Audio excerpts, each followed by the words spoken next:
what has been the biggest achievements for higher education in 2023? From my perspective, higher education has taken a sort of, pirouette.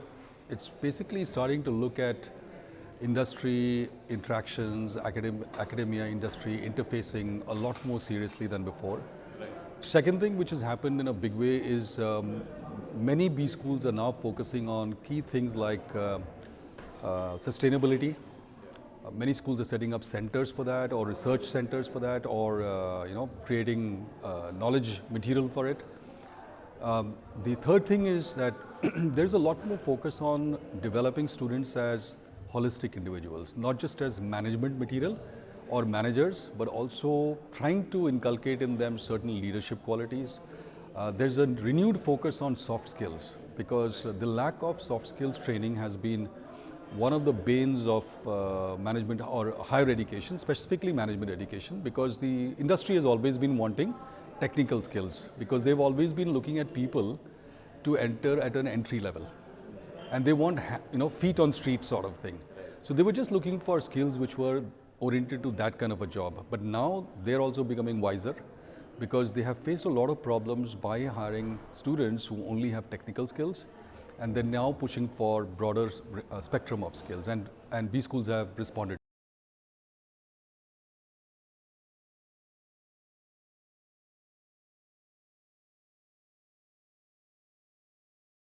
So in the year gone by, one area where I feel that we could have done much better is engaging with the student in a more meaningful way. We have to remember that they came out of a post-COVID era. Many of them never actually had peer interactions. Many of them did not have the benefit of having multiple viewpoints, before they decided on something. So therefore, there's been some attempt at it, but we could have done it much better off. When I say we, I mean the whole community, the whole educational community. We could have done it better.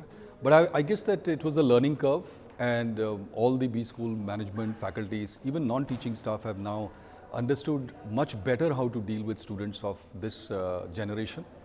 We are still learning. I mean, we have not been able to master it yet, because the student of today is a very complex, at the same time very simple entity. So we've been able to do the simple part, but certain complex elements we've not been able to figure out as yet.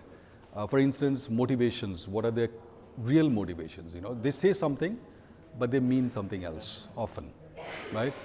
So reading between the lines is something which B school administrators and faculty members have to really understand. So those are the things which I feel we could have done better. So therefore, the hope for the next year is that we will be able to do this better. Great. So what goes into the making of a B school that can equip students for the 21st century economics? All right, so I think we need to go beyond the technical skills spectrum that we deliver, right? Now, for example, Great Lakes has been a school which has been very heavily focused on analytics, machine learning, artificial intelligence, and its role in management, right? Business management. Now, from the industry perspective, that is what the world wants, right? But that is not the only thing that the world wants. So we need the curriculum to become more, rounded off. We need more leadership training early on. A lot of people are taking up roles which are startup roles, and they need to see they need to have those skills much earlier than my generation or the generation before me. For example, for my generation, we would not reach a leadership role till at least about the age of 35, 40. Now they are doing that at the age of 27, 28, and they seem to be ill-equipped. So I think that's one area which we really need to focus on. And then obviously the challenges of Generation Z working with other Generation Z people. That's another challenge, right? They have to be taught that. They have to be at least made aware of that problem, or that how to solve that problem. And I think the rest they will pick up very well. They're very resourceful, mind you. They're very resourceful, but there is a sense amongst the educational community that they are not driven, that they're not highly motivated. I beg to differ. They're highly motivated, but from a very individual perspective.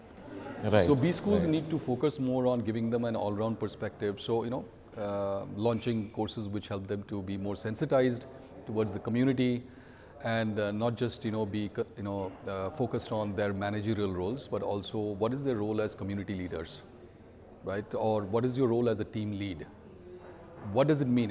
Does it mean only that the team has to get something done and you have targets to meet, or are you supposed to, as a team lead, to look at their lives as a whole and help them to develop professionally as well as personally? I think those skills are very important. Great. Global rankings are much discussed, but Indian B schools don't often land in the top leagues. Why is that so? There are multiple reasons for this actually. We got into the game much later, right? The schools which come right on top, except with the possible exception of China, they've had a head start, right? All these schools which rank in the top 100, they've been very aware of the parameters that are required for such top rankings from very early on. We have got active in this zone about just a decade ago, maybe less than a decade ago. So given that kind of a situation, that's one aspect, starting late. So as we pick up speed, we also have to remember that the schools which are in the top 100, they are also galloping along. So it's not simply that we suddenly have become alert and they are sleeping. They're not, right? They're also continuing to reach the top levels of the schools. The only exception has been China, because they're very focused and they're very driven in terms of, and they're very prescriptive of their B schools and other, engineering colleges and so on. And they also have a nationwide aggression towards being the best in whatever they do, right? From our perspective, I think education and even higher education has not been supported that much by, the various regimes that have, ruled. For example, the NEP has come after how many decades, right? We've never really looked at, overhauling the system so that we could become world class. Now there is a momentum, and we believe that in the next maybe half a decade or maybe 1 decade, we should be nudging the hundreds. We should be crossing into the top hundreds, maybe the top 75, provided we continue to focus like this. And last thing, we have to remember that most of these rankings give a lot of precedence or preference for research output. B schools in India, or generally colleges in India, were not focused on research. Right. We were teaching institutes, right? Research was an idea which came in much later. You look at Indian faculty who have gone abroad, they are such good publishers of articles. Yeah. But in India, we've not got that training. Second of all, many PhD programs even today do not have very clear-cut structures on how to train their PhD scholars on publishing globally or internationally. In the A-stars, UT Dallas, FT50, top tier things. So the lack of training, the lack of funding, the long duration in which a policy has continued without being overhauled, without being changed, without being modernized, and also the fact that we've never looked at research as a major concern for faculty members, continues to be a problem area. And I think, as I said, maybe another half a decade, we should be doing a better job. So, Professor Mathews, speaking about research, how is your institute fostering research? Well, fortunately, I was looking after research. So the first thing that we did was, to be very honest, we were a teaching school earlier. We had independent faculty doing their independent research, but there was no cohesive policy around it. So over the last 5 years, what we've done is we've started by creating a research policy document, right? Which means what are the areas that we want to encourage faculty members with? What is our thought leadership area? For example, different schools are known for different specializations or thought areas which they are really good at, right? And I don't have to name schools. We are all familiar with different schools have different areas that they're known for. So we had a lot of debates on how or what should we choose as our thought leadership areas. How did we think about this? Well, because we are part of the AACSB system now, we are in the process. So there are clauses there or standards there which force you to think about these things. So that became our trigger actually, and we became very conscious of the fact that we are lagging behind in research. So we created a policy. The policy is probably one of the most well thought out and very rewarding program for faculty members to publish. So besides peer reviewed journals, we also reward case studies which are published in international case repositories. We even incentivize articles written by faculty members in the business press, like maybe Business Standard or Forbes or Financial Express, business news, right? So we go beyond just rewarding research articles. We also do what you and I could use in terms of, as a layman or as a lay manager, how could you use my knowledge about a particular topic, right? So we incentivize all of that. We also make it, we give the flexibility. There is a graded standard actually of how faculty have to publish. For example, first year we are okay with a Scopus Index journal or a ABDC C category. Second year onwards, we need a B at least, B category, and then a C. Third year, and it progressively goes up, right? So we don't expect our faculty to be suddenly producing high quality research, but get into the groove so that over the next 3 to 5 years, they're able to generate good quality research output. And then of course we encourage in monetary terms and logistical support for our faculty members to go to at least 2 international conferences, all expenses paid.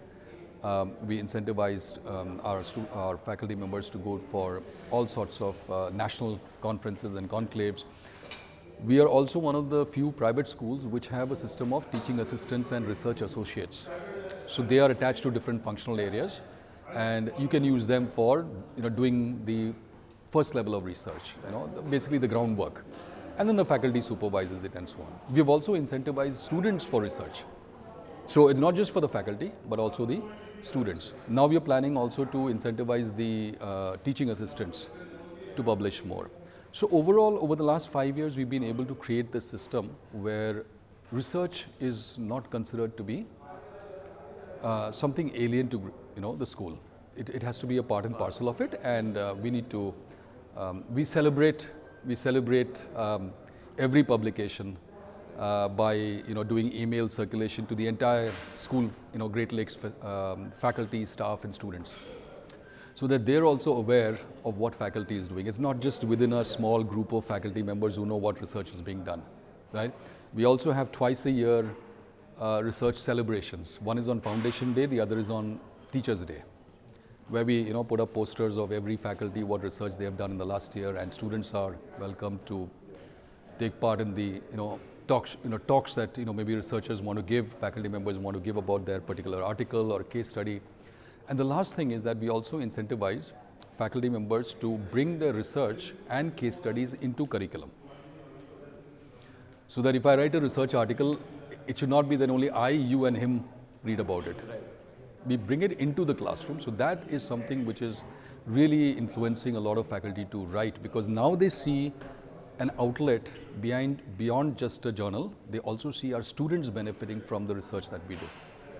So that's the overall plan, and we intend to keep it going very strongly for the future as well. Great. Yeah. Thank you so much, Professor. Thank you. Thank you for your time. Yeah, all right.